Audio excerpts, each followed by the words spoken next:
"You'll never take me alive."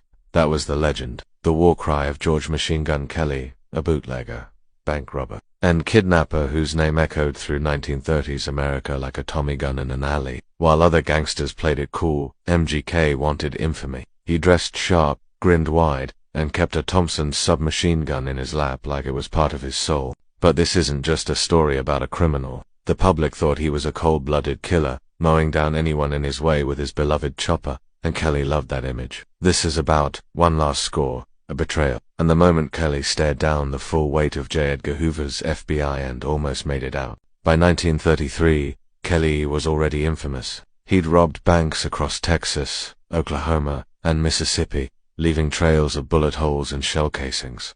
But the truth, his wife, Catherine Kelly, was the true mastermind. She bought him the machine gun. She gave him the name Machine Gun Kelly, and she wanted blood, money, and legacy. So she set the stage for their masterpiece. The kidnapping of Charles Urschel, a Texas oil tycoon, worth millions, high profile. MGK and Catherine hid Urschel in a remote Texas farmhouse, blindfolded him, watched him like hawks, impossible to ignore. On September 26, 1933, federal agents surrounded the house at 4 a.m. They snatched Urschel from his own home in Oklahoma City in July 1933.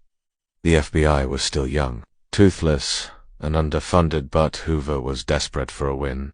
But Urschel was smart. He left clues tracking time by counting passing planes, memorizing sounds, even the number of steps from room to room. 10 days later, after collecting $200,000 in ransom, they let him go. The heat was on. The machine gun legend, the bloodthirsty killer image, was mostly myth-crafted by Catherine and magnified by the media. FBI agents tracked the clues to Memphis, Tennessee, where Kelly was hiding out. But as the first gangster captured by the newly armed and empowered FBI, Hoover made him the poster boy of federal victory. Some say he bragged about shootouts he never had. Others say he sat quietly, a man who'd flown too close to the fame he chased.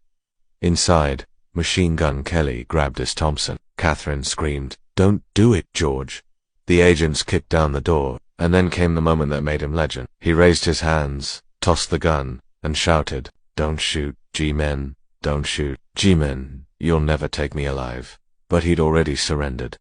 The irony. He didn't fire a single shot. Machine Gun Kelly went down, not in a blaze of bullets. Kelly was sentenced to life in prison at Leavenworth and later Alcatraz, where he told stories to anyone who'd listen.